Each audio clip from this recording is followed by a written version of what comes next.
Hello and welcome to Stateside Sports. I'm your host, James Scott, and welcome to the very first episode. Very excited to be covering American sports again. It's been like a year and a half since I recorded my last podcast on another network, but looking forward to this one. And we have Ryan coming up later on in the show. We're going to be talking NBA and everything that's going on there, especially more specifically with expansion. For the first time in many years, they're looking at expansion. And there's one city in particular I am very, very excited to see on the table for an expansion team. And that'll take us back to retro 90s basketball in this particular city in the Northwest, which I really, really hope happens. Not gonna lie, like for nostalgia, if nothing else. This week has been a fast-paced week. We've seen the NFL increase their salary cap as usual. Quarterbacks' contracts now regularly exceed $50 million. Now, back when Tom Brady was playing, Tom Brady's salary was actually not the highest. And the reason for that, Tom knew that in order to win, you needed good players to be in the team. To get good players, you had to pay money for those players. I mean, Tom Brady was a smart man. He made money off endorsements. He didn't need the big money contracts. So he always, I would say, lowballed himself on his salary, but it meant that other QBs in the league couldn't then go to their owners and say, well, you know what? Tom's getting paid that. I should be getting paid that. You have this thing where a few years ago when Brady decided to retire, that all of a sudden quarterbacks and their salaries just shot right up. We're seeing that more and more. It's one of those things, like, it's a quarterback league. Like, without question, it's a quarterback league more than ever. And if you don't have the right one, a decent one, your team is effectively irrelevant.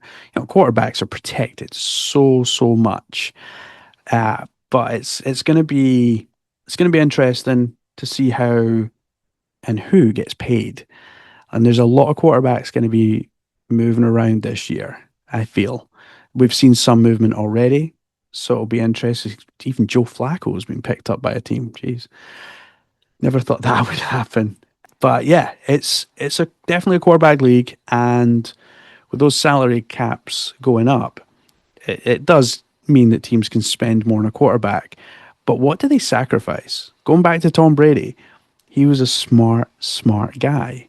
He took less money so that the team could then invest more money in other areas of the field, whether that be defense, offense, wide receivers, tight ends, whatever it was. People talk about his play and how good he was on the field. I actually argue that off the field, he was just as ruthless, but actually with his own salary rather than anything else. So fair play to him. He did it and he won a lot of rings.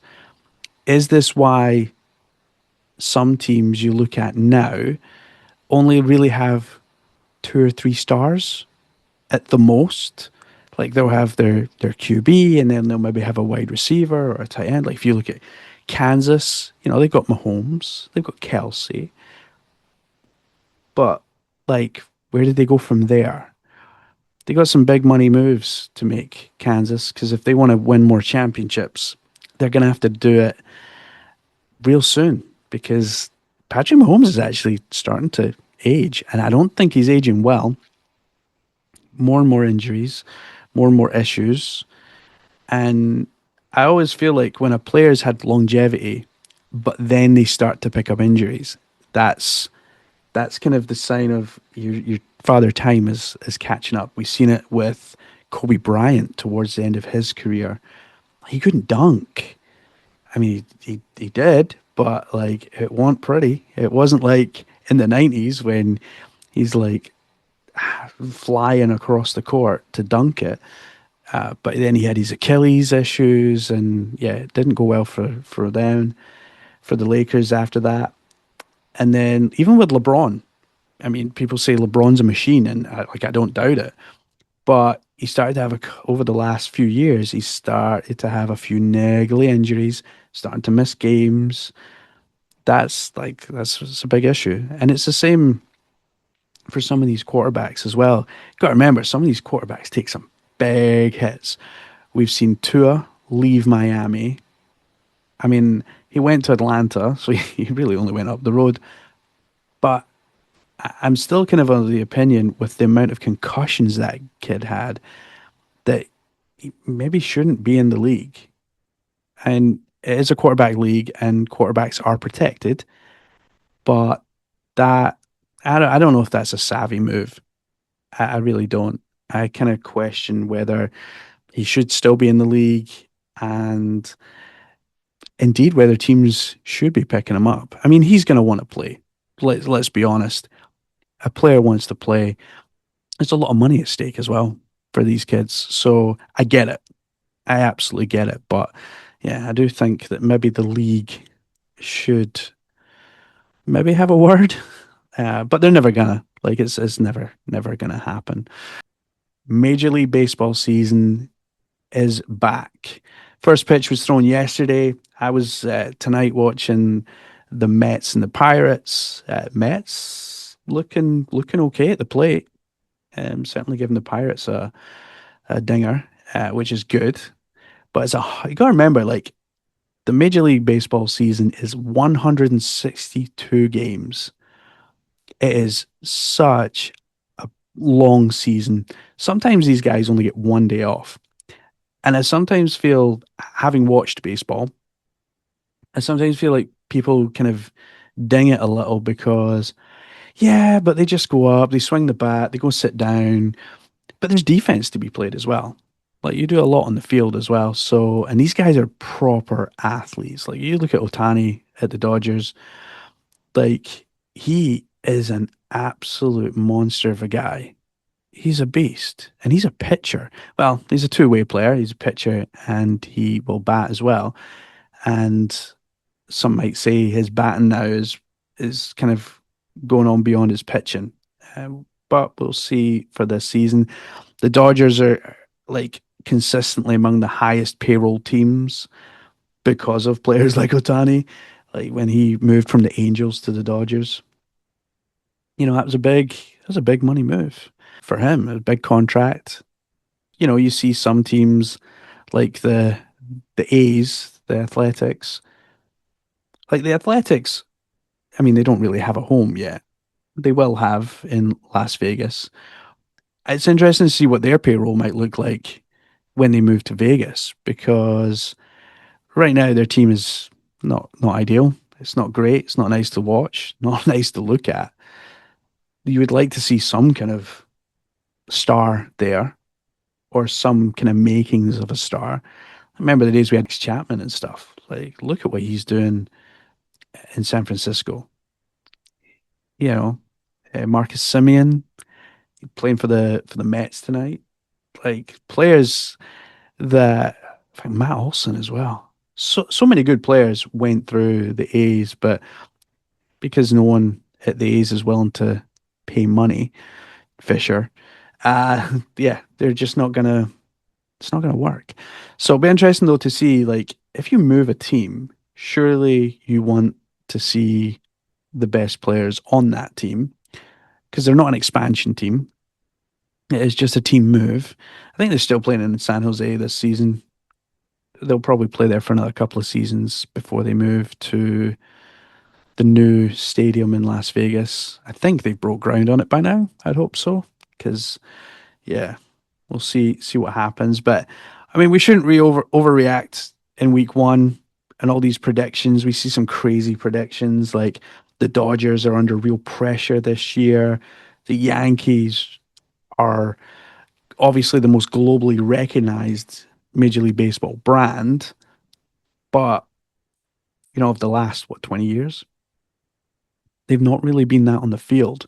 And their payroll is also enormous. Like, it's scary.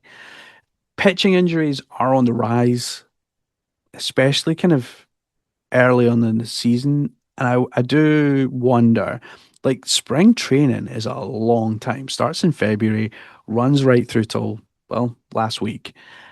I do wonder, like, if pitchers are throwing too much, causing injuries. Obviously, you have your kind of injuries that happen and, like, you can't do anything about them. Like, a ball gets hit right back at them and hits them or something like that. Like, I get that. I do kind of wonder, like, we're always talking about the NBA. Is 82 games too many? Players need rest. No, I don't think they really talk about it in the NHL, but certainly in the NBA they do. And, like, they want to take the NBA down to 64 games. 162 games playing baseball, throwing that ball. Is there more rest days better for pitchers? I don't know. Don't know the answer. I think maybe like quarterbacks in the NFL, you look at Otani, people turn up and pay top dollar to go in and see a game, and they want to see Otani. You want to see the best pitchers, you want to see the best players, and it's difficult to do that when they're not playing. I mean, I went to a Golden State Warriors game a few years back, and unfortunately for me, anyway, it was Steph Curry was out injured, Klay Thompson out injured, Kevin Durant out injured, and you're like three best players on the team, and they were all out injured.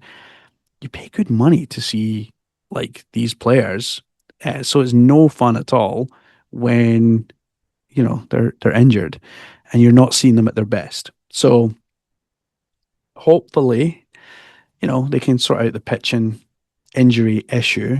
It might just be a blip as well. Might just be unlucky. But I'm hoping that, gets cleared up soon and, we see the best pitchers in baseball every day. Because you do see baseball every single day. So looking forward to the season starting. I've kind of, now you can help me with this. I was an Oakland A's guy, been to Oakland, seen them in person, love the atmosphere at the Coliseum. Gutted that it's gone. I mean, the Coliseum's still there, but the team are gone.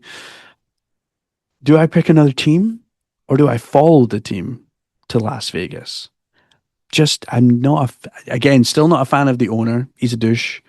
He refuses to spend money on the team. I mean, the only reason they're getting a stadium they're getting is because Nevada, or the local council, if you like, are paying for it. Like, the A's aren't paying for it all. So it's kind of sad, but I do always get the feeling that Fisher wanted to move the team anyway. Like, he didn't look after the stadium, he didn't look after the Coliseum, said it wasn't his problem. He's one of these guys. Let's blame everyone else. It's not as if he doesn't have the money, like, to invest in the team. So we'll see what that looks like. It'll be interesting as well when the A's move to Las Vegas. How many people turn up to games midweek? Because I think weekend games will be fine because you have so many people coming into Vegas to gamble and see a show and everything else. Oh, we'll see a show, and tomorrow night we'll go see the baseball. So I think weekends will probably be quite good for them. But I do question, like, midweek, what will happen there. I will say last year, myself and Logan, my oldest son, went to an Aces game, and it was packed, ram packed. What an atmosphere, phenomenal. And I'm sure that was a Tuesday, Monday. It was a Monday night. So yeah, it was phenomenal.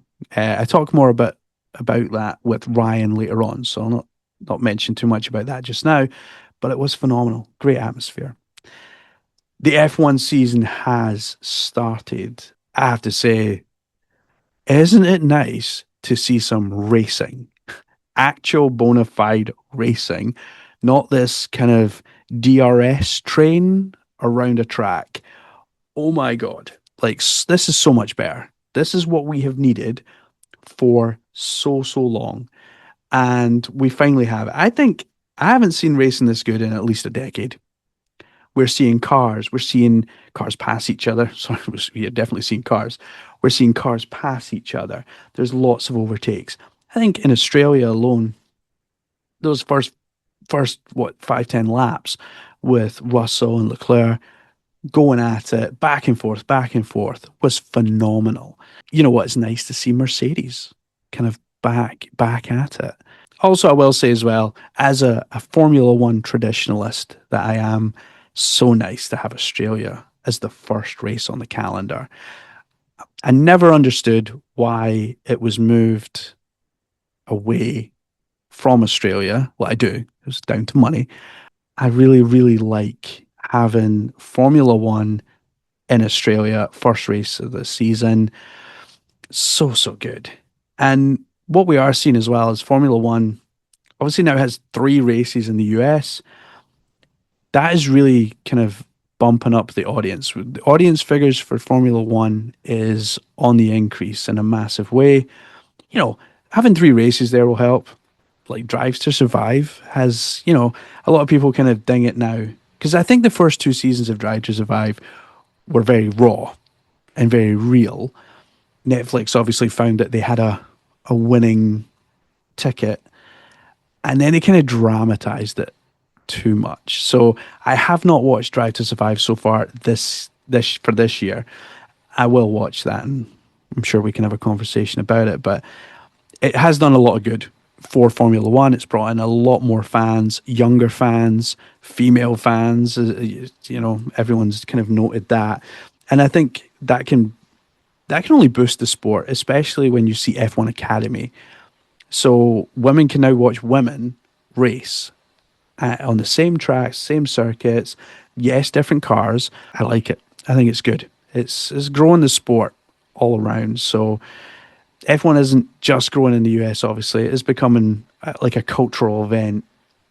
Like I remember as a kid, we had neighbors and they would, like every Sunday that Formula One was on, remember you didn't have that many races back then, everyone would sit down to watch the Formula One. Whether it be 6 a.m. because it's in Australia or like 4 p.m. because it's in the UK. Like nobody cared. Like it was just good racing. A few shocks so far. Piastri crashing out on the way to the grid. I mean, that's not great for the start of the season for you, especially it's your home Grand Prix. I felt sorry for him because it is his home Grand Prix. You want to see a guy do well, but unfortunately, he didn't even get to the start line. So not ideal. Mercedes had the all front row and finish. Hulkenberg, this was a weird one. I didn't. It was really weird. So Hulkenberg's communications devices in the car basically weren't working. So they weren't able to feed back to the computers in the garage. So they ended up having to pull him from the race because these cars are effectively run on computers. Like they do everything for these cars. And they monitor telemetry, tire temperatures, the whole lot. You basically set up your strategy for the weekend and then you kind of change that strategy dependent upon how the car's going, where you are in the race, and so forth. But if you can't get that communication back, it would make it very, very difficult and probably unsafe, which is why they pulled his car. So I totally get that. Of course, the car he's in, Hulkenberg, is now an Audi. It was previously Sauber. I like it. I like the Audi. It looks quite cool. I'm not going to lie. It looked cool. So it's nice to see a debut for Audi, although kind of taking over a previous team. However, brand new team, Cadillac, they made their debut in Australia. That was phenomenal. Not going to lie. Like another American team. So we've already got Haas on the grid. Now we have Cadillac. Who's next? Like, are they going to grow this more? I kind of hope so. But you have to think, like, You don't want it to be like NASCAR where you've got like 5 million cars going around Daytona. It would be nice to see, maybe one, two more teams. As long as they're not like back enders and they're just like never going to finish a race or they're always last. Yeah, I remember you had that with Minardi back in the 90s. That just wasn't fun. They were like mobile chicanes that Michael Schumacher and Mika Hakkinen and stuff had to kind of get around to get anywhere. One thing I will say about the Australian Grand Prix actually before it was Terry Crews was he was walking around and Martin Brundle's doing his grid walk as he does. And how funny was it? In fact, Martin Brundle knocked him on the shoulder and he's like, "Hi, how you doing?" And Terry Crews, I mean, he's a big smiley guy anyway, but he gets big smile and he's like, "I can't believe it's you. I'm getting to talk to you. It was just a few years ago, my first time at a race. And now I'm an ambassador for Cadillac and all this." And he looked like a kid in a candy store. He was so happy to be there. Martin Brundle's obviously been around for a long time and done these grid walks for a long time. And there's usually lots of people like, oh, like people actually do look at, obviously, you get the A-listers that think they're too big and try not to talk to Martin Brundle. But then you get guys like Terry Crews, Michael Douglas as well, who are like right over and like, "Oh, how you doing?" And like all this kind of stuff. And it's quite fun. It's quite nice to see. Although sometimes the like clips you get on like social media after, if like the Kylian Mbappe one, that was hilarious. Where his security guard said he's not talking to you, and Martin Brundle turns around and he goes, "I think I'll decide that." And in all fairness, Kylian Mbappe did actually speak to him. He didn't give him much, but he did actually speak to him. So that was not too bad. But yeah, Formula One's definitely had a good start for sure. Definitely, if you're a Mercedes fan, like you have Russell win the first race, Antonelli win in China. That's phenomenal. And then you have the Ferraris right behind them. Are we seeing with this new era and all these new rules and regulations? Like this is the biggest changes in regulations ever, according to Sky Sports. Are we seeing now like the comeback of Ferrari? Mercedes to a certain extent because they kind of struggled through the aero era. But what about Red Bull? Like I know they lost Christian Horner, who by the way gets linked with every job in Formula One just now. But it's becoming like, or it's starting to look like Max Verstappen isn't really feeling it right now. It kind of feels like, "Oh, I'm not winning anymore, so I can't be bothered." Yeah, I don't think he's loving life right now with Red Bull, which is weird because like I don't know if this is true, but you do kind of get the feeling that it was the Verstappens that definitely for a long time wanted to have Christian Horner out of the team. Obviously, for a number of reasons, he was a bit of a divisive character, and like that's one thing I'm looking forward to, like Drive to Survive. See how his last season goes, Christian Horner, because like he's so divisive with other team principals. Whereas you do get the feeling that other team principals are quite friendly with each other. Like they'll have their wee spats and whatever else, but like generally they all tend to get on or seem to get on at least. But Horner just hates everyone, moans about everyone. It's definitely been a good start to Formula One. We've got the Japanese Grand Prix coming up this weekend. It's going to be awesome. I'm looking forward to it.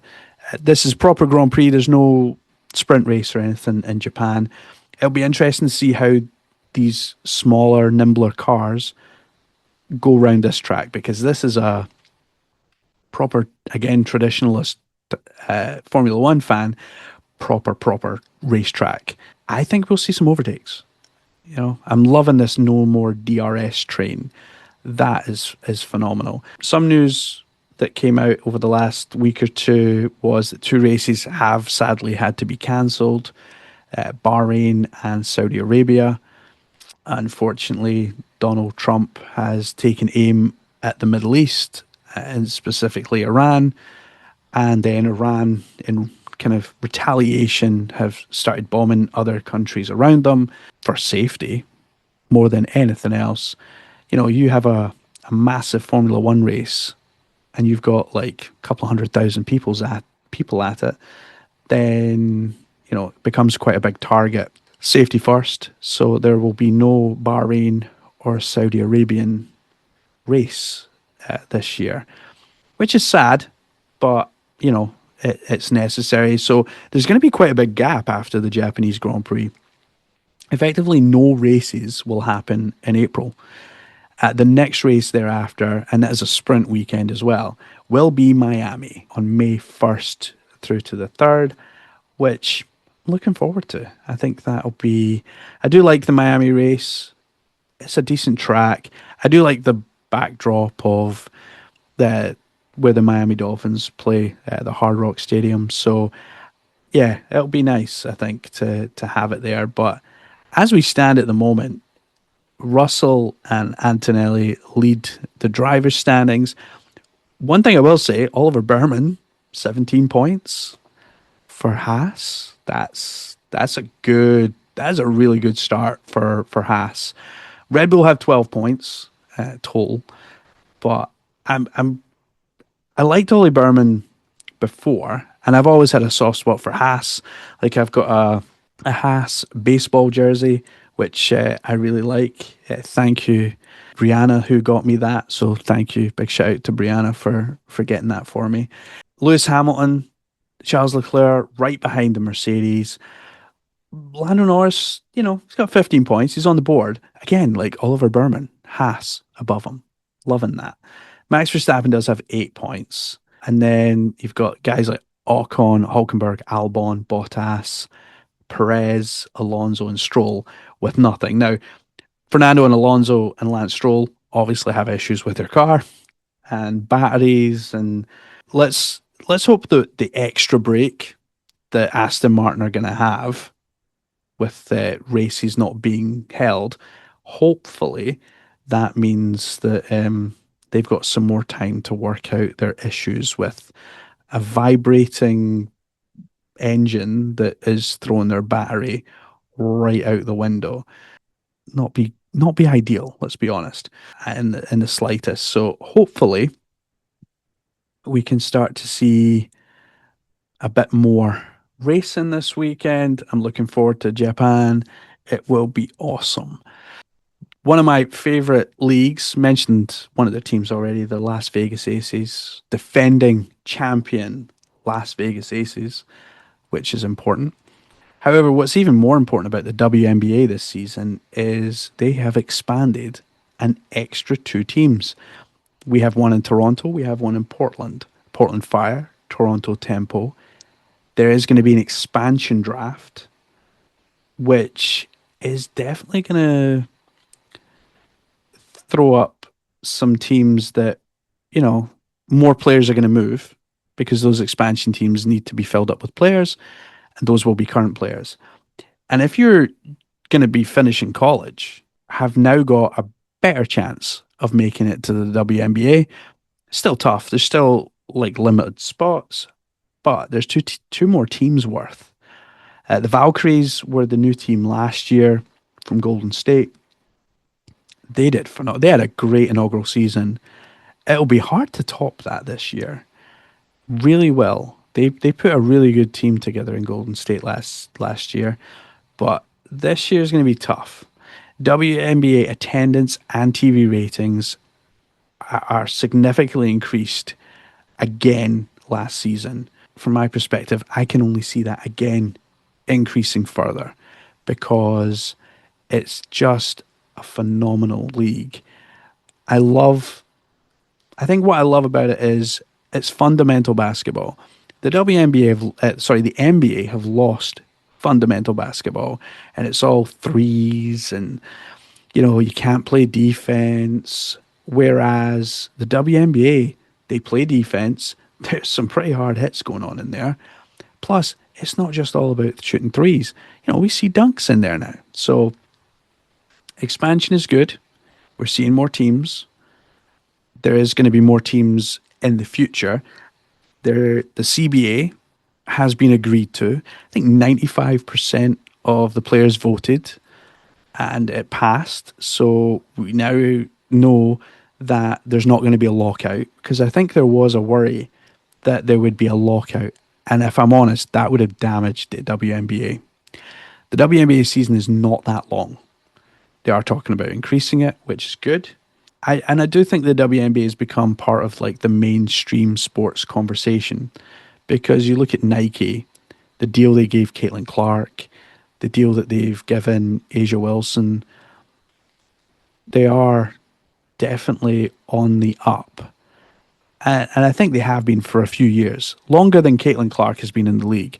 I would actually argue that since COVID, when you had the WNBA season playing, like, and no one had any TV to watch, like, there was no real live sports, but because they did it in a bubble, it was on TV, it was live, and it was pretty much the only live sport you could see. And I think from that point, like, people watched the WNBA because there was no other live sport and they just wanted to watch, they wanted some normality in their lives. So they put on the WNBA. And I think that actually drew in a lot of fans. And then when lockdowns and everything finished, people actually stayed and continued to watch. And the game has grown in terms of viewership is up 22% year on year minimum over the last 5 years, which is massive. What we need though is we need that to see that start to happen globally. We know that Turkey, we know that France, Spain, these countries all have really good leagues, good caliber players.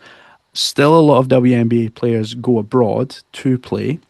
Not so much the younger players because they don't need to because their contracts are a bit bigger and sponsorships are coming in. And this is the thing when big companies like Nike or whoever start like throwing money at a sport, they're doing that for a reason.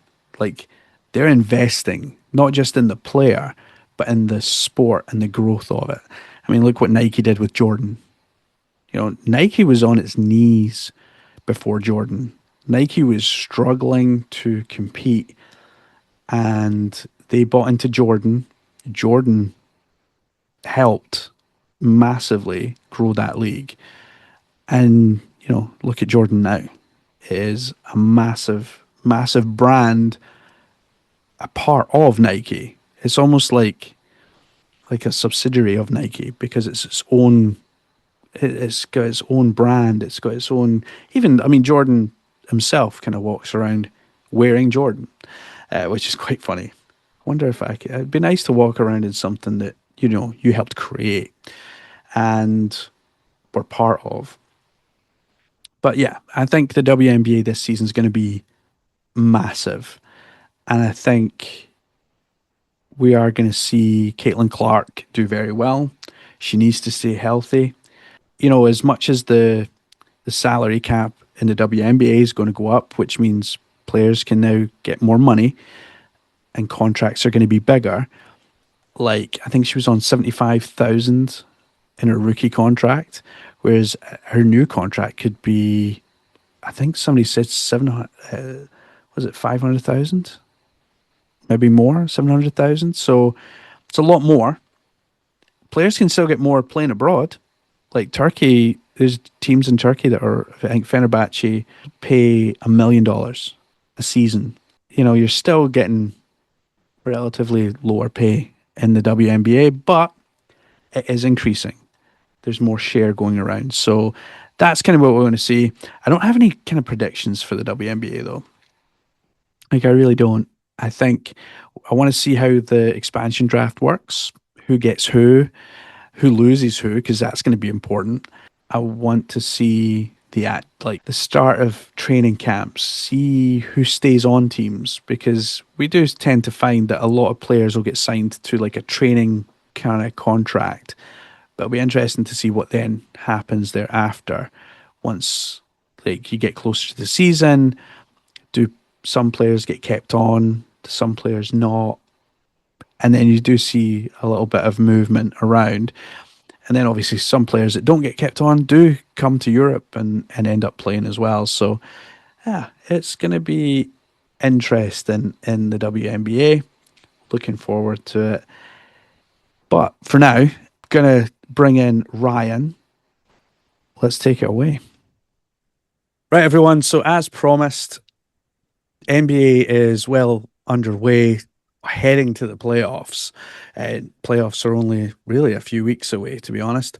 So thought I'd bring my guy Ryan in. Ryan comes with me from our old podcast network. He actually ran the NBA show for what, 3 years? You ran the Yeah, podcast? I think it was like three or something like that. It was. It definitely felt like a long time. But you're Yeah. actually one of the OGs from the old podcast network that we had. I think you were. I think Katie Brinkley was first, and me and Katie did NFL, and then you came in and did the NBA every week, and then you kind of just took it on yourself, and we created you a whole new podcast just for you, and you did that for 3-4 years. So yeah, you did it as long as I did.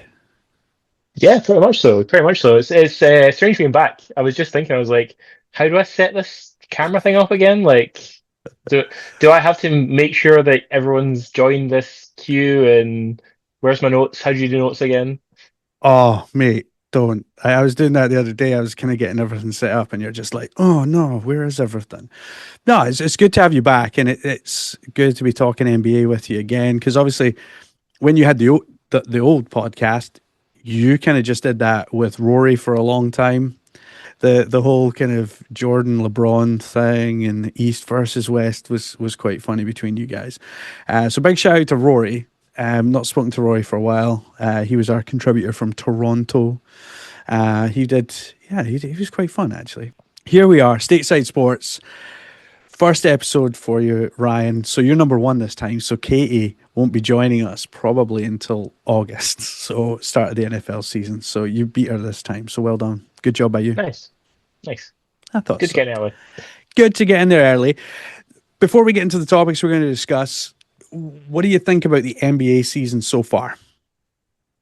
I think a lot of it is mostly been filler this year. I think it's really heading towards the state that the higher ups, the commissioner and stuff like that really needs to look at what do we do about these tanking teams? You have now almost half the league trying to actively lose games, and you've got guys that are trading away valuable assets for future first rounders 3 and 4 years ahead. Like you're just going, yeah, we'll take a first rounder from 2030. Why? Do you know something that's happening then, or do you just not care about just now? So I think until that kind of fixes itself, I think we're going to have a lot of really disenfranchised fans, and more of this kind of virtual. The team may be good for a little bit, but they're probably going to go in the tank, and then it'll take them 10 years.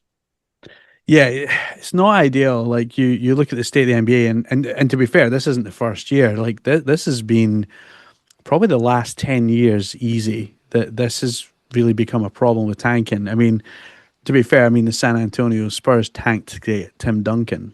I mean, back in the day, so it's not ideal. You do want to see teams go out and try. And the thing that kind of hacks me off a lot now, I mean, I am a paying customer because you've got League Pass and stuff. But if you're buying a ticket, or say for you, for example, because like there's been many times that you've flown out to the States and, you've went to see games. Like how many times, like, because it happened to me in San Francisco or Oakland at the time when the Warriors were playing the Jazz. There was no Steph Curry, there was no Klay Thompson, there was no Kevin Durant. There was Green. That was it. Like was it. And I mean, the Jazz won. David Stockton scored some free throws, so like my day was happy. But Who? still, David Stockton, son of John Stockton, Jesus, starting that already. So like, yeah, like this as well, like player rest, and we hear from the older generation of players that are now long retired, and they're like, why can't these guys play 82 games? Like we did it, and the game was a heck of a lot more physical back then. Yeah, it wasn't as athletic or as fast. No, You got to remember Like we're now in an age where everything's in the air. You have multiple moves that people are making. Back then, if you watch even early 2000s basketball, you're like, oh, they've used the whole 24-second clock and they've barely touched the paint. And that's pretty much it. Now, these days, you've got guards who are not staying on teams when they're legitimate good players for their countries, cutting through lanes, getting bodied up left, right, and center, and then getting cut because that just doesn't fit whatever that team needs. They're just not that big enough. They're not as explosive as the next guy coming in, which is it is obviously why we're kind of heading towards this expansion model that these guys are going and looking at. But that's a topic a little for later. Yeah, we'll talk about that later. Yeah, I mean, I do worry that like the likes of John Stockton, who I mentioned earlier, like I don't think he would have survived in this era because I mean he was athletic, he was an athlete. Let's like I'm not talking him down, but like you see the athleticism of some of these players right now, and they are just built to go at full speed. Who was it? It was the Suns that had the 8 second clock that they used to run. Yeah, Mike And D'Antoni. yeah, and I think that was the start of it. Now you had a point guard there in Steve Nash that could do that. So Hmm. I think it's very difficult to find those types of players. I mean, you could do it with Steph Curry. Hmm. I mean, you wouldn't want to because his ankles are not all Made that of great. glass. Yeah, pretty much made of glass, so that wouldn't be ideal. But good news is that the NBA is there, and people are still talking about it. I do think it's lost a lot of its shine. I think the player empowerment era has done some damage with one of my pet hates is, and you'll have seen it because you've coached basketball and you've coached basketball at kind of junior level and all the rest of it, and the way that players go at refs is just unbelievable. You wouldn't see it in any other sport. Like if it was football in the Premier League, yellow card, red card, you're gone.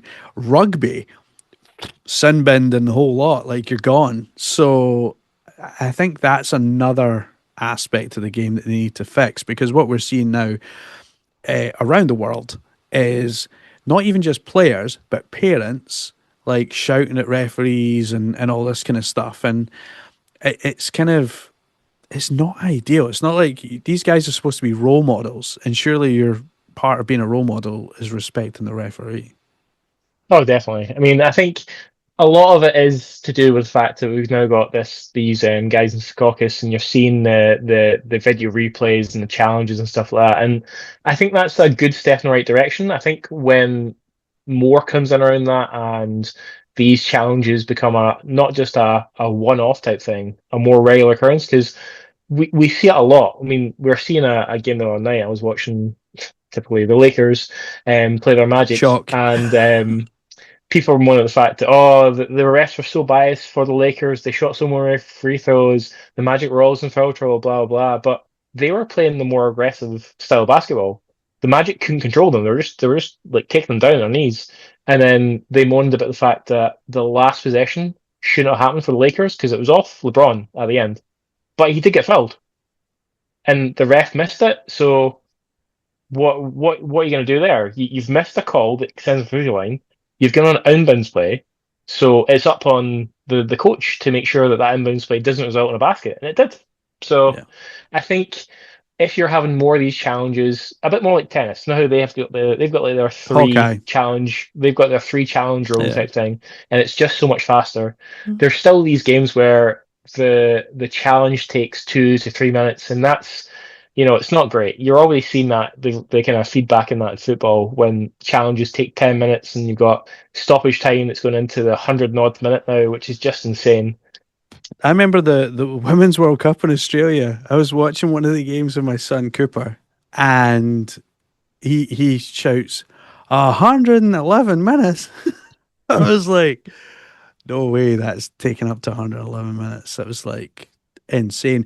And the thing is, it's not great for the players because, especially like in Australia at that time, it's like hot and Hey, warm, everything. yeah. Yeah, it's pretty warm. At least but even in an arena, like arenas can get pretty pretty hot with all those people. But yeah, not ideal at all. Yeah. But some fun stuff happened over the last week or so. Uh, a player I quite like, I've kind of always had a bit of a soft spot for is Bam Adebayo, and he hit 83 points. That is insane. Now the record is 100 points, set by Wilt Chamberlain back in 1962. So that record still stands. Obviously, Kobe Bryant came close. He put up 81 in 2006. I mean, that was close. To be fair, Kobe Bryant had quite a number of games that were like plus 60 even. So I think he had 4 games that were plus 60, which is quite an achievement in its own. But Big Bam, like I, I've like I say, I've always had a soft spot for him. But what is? I mean, does it really do much for the Miami Heat and their game, or does this just mean that there was even less defense that day? I mean, I think spoke about after the fact and said he's not apologising for what he did. I Oh, think he's got that kind of old style mentality of if you're not going to stop it, we're just going to abuse it then. And fair play to him. If you're gonna get to 6 9 points by the end of the third, why not go for more? We've seen Clay Thompson, we've seen Devin Booker, we've seen Luka at points and stuff like that get to those kind of numbers, and then they don't play the fourth. yeah, Bam's not like that. Bam, I think his high score output before then was like in the 40s, and to then have 31 in the first quarter because the counterpart Alexander Sarr couldn't stop a paper bin. That's it's never going to fly. And I've read all the stuff and I've watched all Stephen A's and First Takes and all these other guys, the Inside the NBA guys, talk about how embarrassing it was for the league, blah blah. It's not embarrassing for the league. It's embarrassing for the team that happens to. If you cannot find a way to stop a guy from scoring that much when the guy is not known as a scorer, it's not like he is the biggest in the world. Imagine if that was Giannis in those shoes. Okay, he might not have made that many free throws because it's yeah, Giannis and yeah. the game might have lasted 4.5 hours, but it still would have been embarrassing. He would have got a lot more and ones because he's a bigger dude and he knows how to use his body around the rim. A lot of Bam shots were 3 pointers, and you can see that if you watch the game in the fourth. He is basically just launching because he's so tired. Because if you look at the team sheet for that night, you have Hamiyakis as his second his other option, a guy who Spo doesn't even trust enough to put in the starting lineup most games. And you're like, of course Bam's going to go for crazy numbers. You have Alexander Sarr, Bilal Coulibaly, and no one else in the Wizards. You've got Anthony Davis injured, Trae Young injured or suspended, one of the two, and who else have you got there? There's literally no one. Yeah, it is tough. And sometimes when you get to this time of the season as well, like there's a lot of teams, like you say, that are, you know, putting out players, whether they're not just talking about the Magic, but even players like, you know what, we're going to save this guy for the playoffs, or you know what, our season's done and we're tanking for next year. Let's get like a decent first round pick. Like there's that kind of mentality that still goes on now in the NBA, and I think we see it with rest in minutes and all that kind of stuff, and players that are injured that could probably come back and don't, which is a shame. I'd say fair play to the guy. Like if no one's going to defend me, I remember Steve Kerr took a lot of heat when Clay Thompson, what was it? He scored like 38 points or something In a in quarter. in a Yeah. quarter, in the first quarter at that, and everyone was like, "Yeah, go for it, go for it, go for it." And Steve Kerr was like, "No, we." I think that was quite kind of late on in the season. Steve Kerr was like, "No, we playoffs. We want everyone fit for the playoffs." So as a fan, you want to see it, but as a coach or as a league, because obviously the league is built on the playoffs. you get to whoever gets to the playoffs, that level of intensity in those games gets higher and higher all the way up to the finals. And I think that's one thing that they were kind of missing for the last few years, last 10, 15 years, is players are putting up big points. Let them play. Players are coming back from injury. They need minutes to get back into it. Fair enough. They need minute restrictions and everything else. But like you need to then let them off the leash, let them be free to Hmm. to go and do their thing. And I think sometimes we're kind of I do think that the NBA lets us down a little bit on that front, that they just don't want to put players at injury risk. And I get it. But like injuries are going to happen. Like I remember watching Gordon Hayward, his first game for the Boston Celtics, breaks his leg, his ankle's hanging off his the end of his leg, and that happened what 2 minutes into his debut for Boston. Yeah, yeah, Like injuries can happen at any time. You can't legislate for them. You can't plan for them. You know things are going to happen, and unfortunately they do. And I get that they maybe want to mitigate it by rest players and all the rest of it. But when a player does something like what Bam's done, you need to let them go. You need to let them play. And especially if the defense is about as much use as a chocolate teapot, because that's yeah, pretty yeah, much what the Wizards were. I mean, yeah. the Wizards are terrible. Let's be honest. The Magic, they're fighting. Not the Magic. Sorry, Miami are like fighting for that kind of playoff spot. They want to be in that playoffs, but I don't know what it does for them because I think they've now lost four on the bounce as well. So I don't know what it does for them, but another team that you wanted to talk about was the Boston Celtics. Yeah, I mean, this whole Eastern Conference this year, it's been mired from the fact that Jason Tatum was out, and everyone wrote Boston off. What a lot of people, I don't even the beat writers and stuff like that didn't really realize is the fact that Missoula is not a guy to let things go. He wants to show what he can do as a coach. He's got a lot of kind of big shoes to fill in the fact that obviously he came in to replace Sudoka. He wants to kind of put his stamp on this team and actually run it the right way. And he's found something with Brown, with Pritchard, with Sam Hauser, where they're an offensive juggernaut. But I think that they're really going to struggle when it comes to playoffs because they don't have anyone past their starting five. No, They've got rid of all their experience. They've got rid of all their backups, and they still don't really have a center. They've not had a center for years. I mean, Kristaps was their last good center, and he wasn't really a center. He was totally made of glass. So it's gonna be tough. But obviously, the fact that they are now pretty much the favourites in the East to come out of the East is something to kind of shout about there. definitely is. I mean, I still wouldn't count out the Pistons. The Pistons have been pretty awesome this season.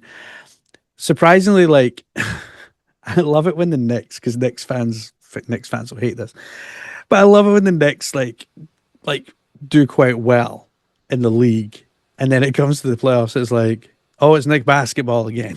Like let's just throw the ball up and see what happens. The Knicks, though, I mean, they've won their last six on the bouts, but I do worry about their.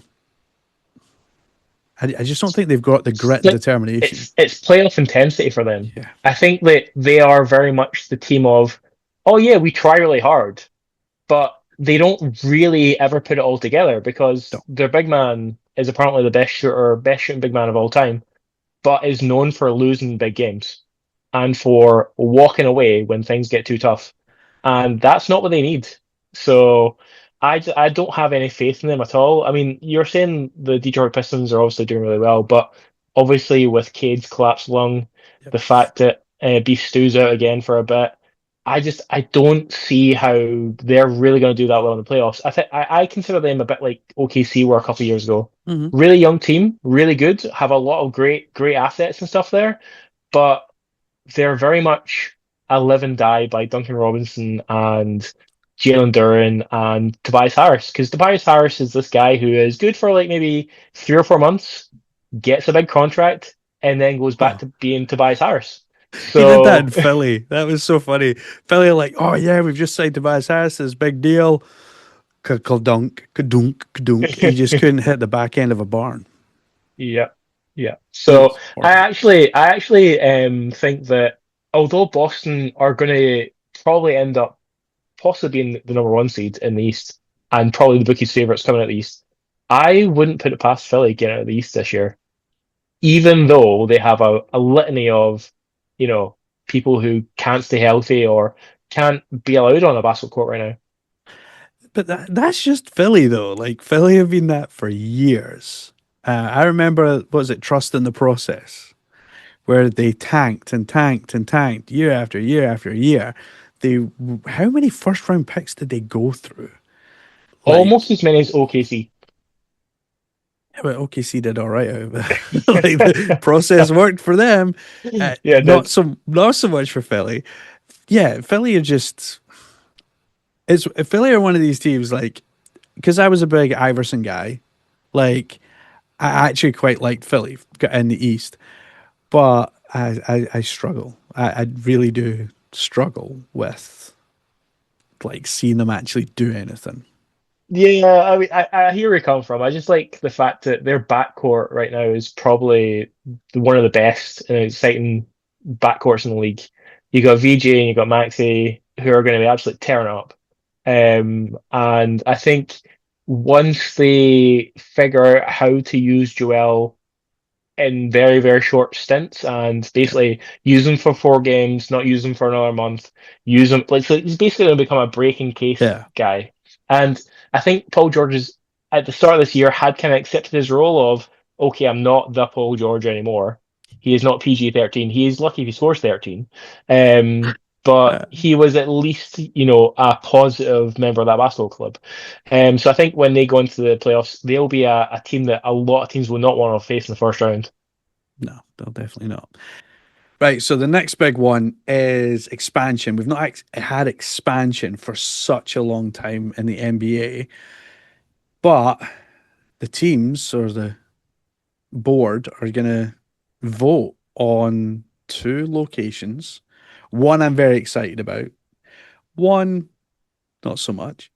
So Las Vegas and Seattle. Now, Ryan, Seattle, growing up, the Jazz, my Utah Jazz, would go up against the Seattle Supersonics on a regular occasion, especially in the playoffs.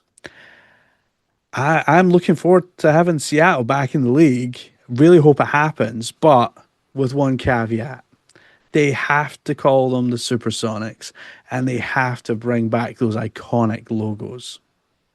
Yeah, they have to bring out. You've got to bring back the jerseys. They've already obviously done it with Memphis. They Yeah. have to do it with Seattle. And I mean, I saw this the other day about if they don't get the expansion through, they might actually lose the chance of having Kevin Durant, James Harden, Russell Westbrook play in Seattle, which it'd be a fitting end to their careers if they all end in Seattle where they should have basically started with.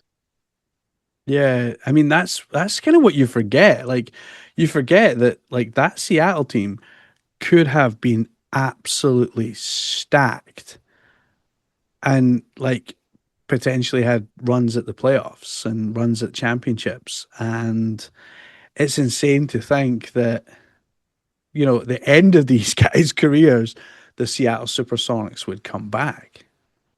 Yeah, I Amazing. mean, I think like the Las Vegas team, obviously, this is more of like a money grab, and it's Yeah. more of a like we have to have more teams in and around Los Angeles because that's where all the big market is and stuff like that.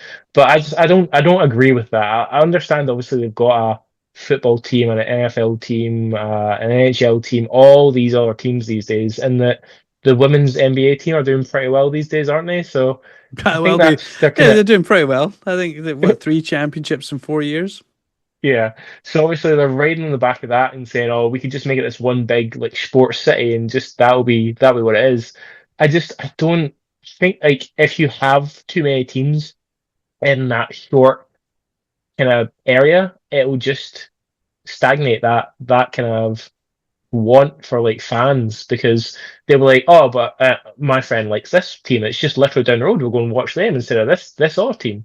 And we're already kind of seeing it from the Clippers. I think like after Kawhi leaves, who's really going to be a Clippers fan? Like, what have they got to look forward to? Not a great deal. The thing with Vegas is tiny. Like Vegas itself is actually a very small city. It's very compact. Don't get me wrong, millions and millions of people live there, millions and millions of people visit there. But I think the NBA's shot themselves in the foot because, like you said, you already have the Raiders, you have the Golden Knights, you have the Aces. You're going to have what was the Oakland Athletics moving. I think they're playing out in the Pacific Ocean somewhere just now with Jeff Fisher, or whatever his name is. Hate the owner. But what you're going to see is like this NBA team go in and where are they going to play? Are they going to play Mitchell Arena? I would say the arena is perfect. I will say this: me and Logan were in Vegas in September. Game one, round one of the playoffs against Seattle. What an atmosphere! Like absolutely packed stadium. What an atmosphere! It was phenomenal. The noise in there for the teams, and I do wonder, like, for an NBA team to be in that arena, it's a smaller arena to what you would see in the NBA. So I mean, there's loads of places you could do it. In all fairness, because you've got the university there, they have a massive arena as well. So they have a bigger arena than Michelob. So, but then, come like college season, like then you've got an NBA team try to compete and play in an arena that a college team's playing in. The Rebels, I think, and that's just not. I just don't see how that works. But I do think that the NBA have been too slow. Like Mm. for how many years have the Golden Knights, the Aces in particular, and the Raiders been there? I mean, and what's the time frame on this? Like we're voting on this now, but how long until, like, if they vote yes, there's probably loads of hoops to jump through. Plus, who's going to own these expansion teams? That's Because that's teams that's are the big not kind of cheap. Yeah, that's a big talking point. The fact that the Lakers sold for so much recently. Boston, obviously, when Boston sold, that started the kind of spiraling of the cost of the teams. And I think that's turned off a lot of owners of will we invest in that? Because already I was listening to, I think it was First Things First, about LeBron's come out and said with Rich Paul, I don't think I'm wanting to be involved in this Las Vegas team just now. Not with the amount of money that's involved. Obviously he's a billionaire, but he's not a crazy billionaire. He wants it to be reasonable and to be actually something that he wants to control. He doesn't want to be like a bit part owner. He wants to be like the guy that everyone looks to as what's our next decision. So I think there should be like a not like a concession for people who have made their way in the league or people who are known around the league or something like that. They have this experience, but there needs to be some kind of expectation that if you know the business already, what the model is, you have an idea of what we're trying to do. And I just don't think that the Vegas team would really do that. I think I really hoped it was going to be possibly Vancouver or down in Mexico, because obviously Mexico City they've got a big audience down there, and they're already having these kind of global games down in Mexico. I thought that was the next place. Nah, need to build a wall. Apparently, Yeah. I mean, I mean, that's the thing. Like, and unfortunately, like politics is starting to play quite a big part in the sporting world. I mean, look at it with the World Cup that's supposed to be in the US this summer. Is it? We look at the Olympics in 2 years, supposed to be in Los Angeles. Is it? And then you think about, yeah, I mean, because I remember the NFL. They've had games down in Mexico as well.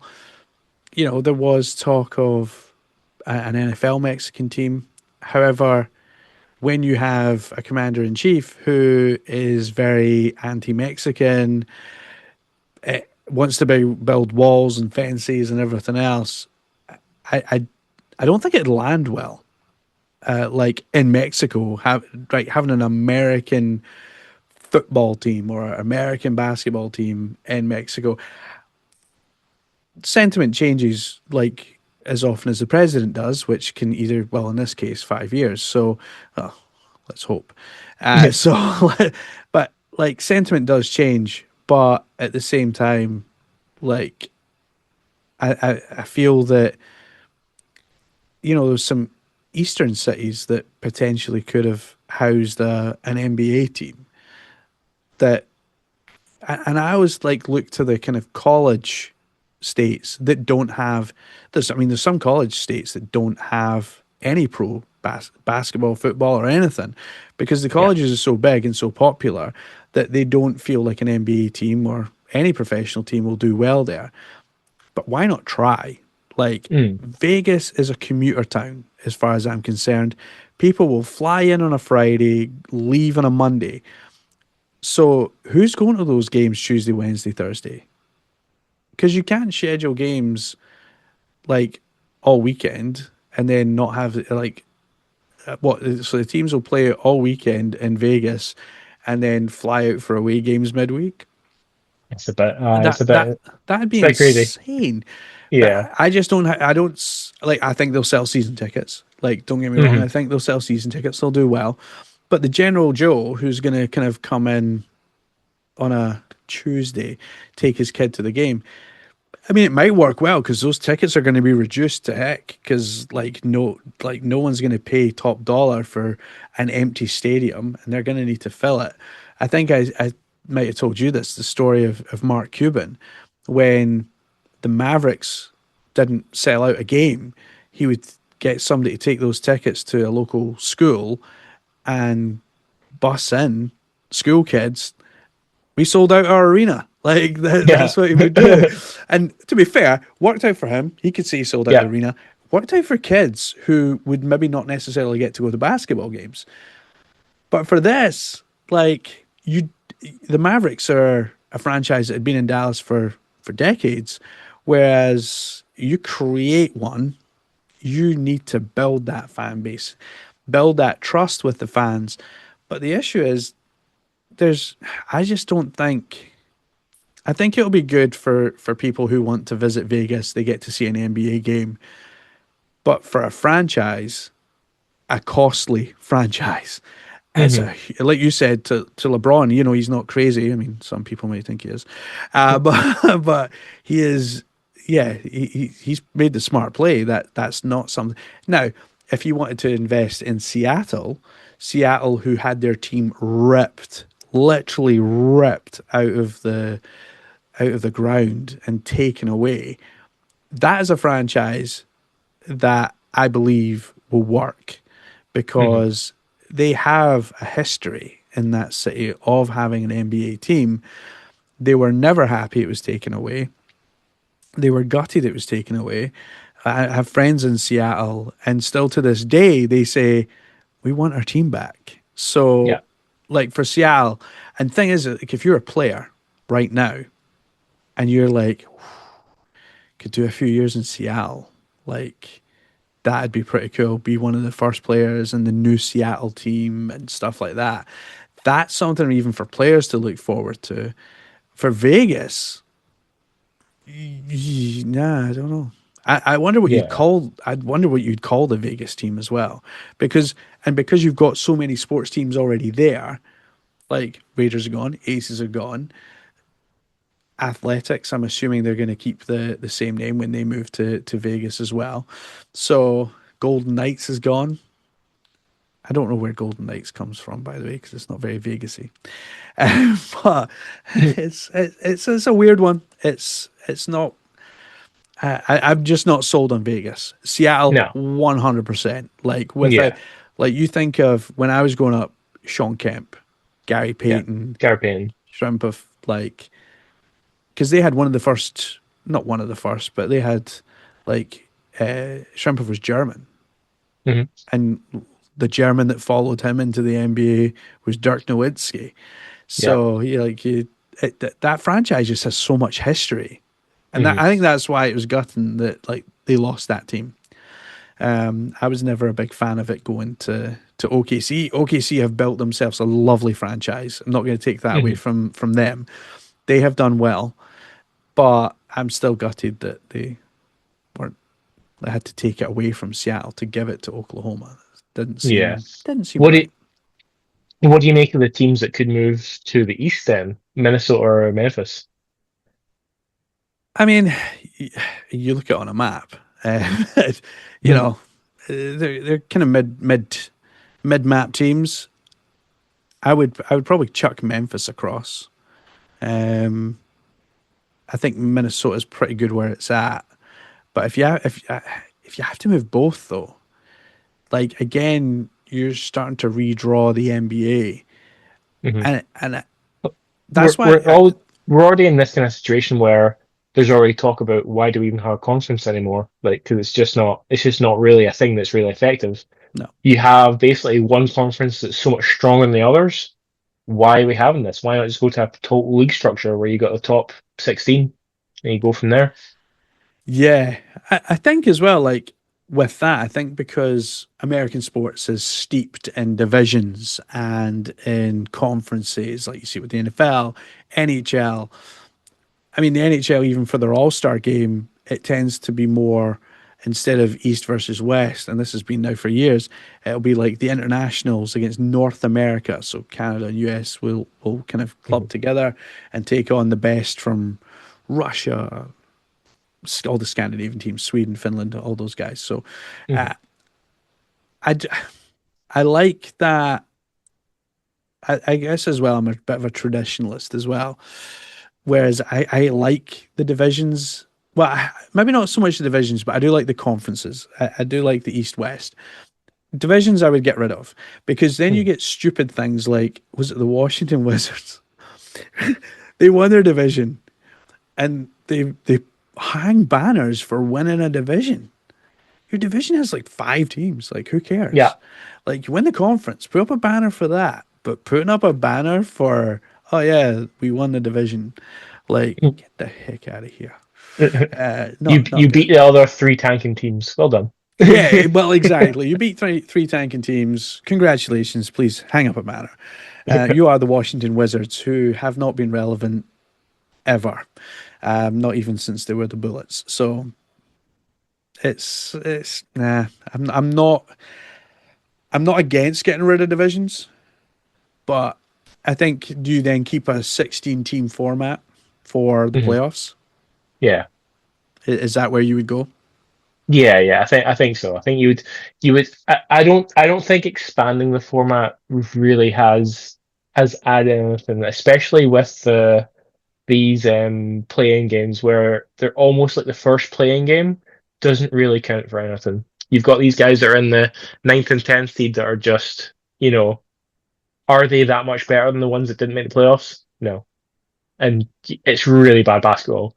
And they get instantly smacked by whoever loses the first game. So it's like, oh, what are we doing here? I like, you know what? I mean, I'll give it to Adam Silver. He wanted to try something new. Just because you tried it doesn't mean it actually worked. Or Uh, it has to stay. It can change. that's the so like yeah, I would take away the play-in format. Like I don't buy into it. Great to try it, see how it worked. Mhm. I don't think it produced better basketball at the end of the season. Now he did that because he was trying to beat the tanking thing and all these teams tanking, but it really never worked. And No. you like we've said at the top, like they're still tanking. So Yeah. yeah. Anywho, Ryan, it's been great to have you back. Good Great being on. Good talking being on. basketball with you. It's been fun. I feel like a little Yeah. kid in a sweet store again. Talking basketball, getting back podcasting. Just want to give a big shout out to Ryan for being my first guest. Awesome to have him. Next week, I have some more guests to come in and talk.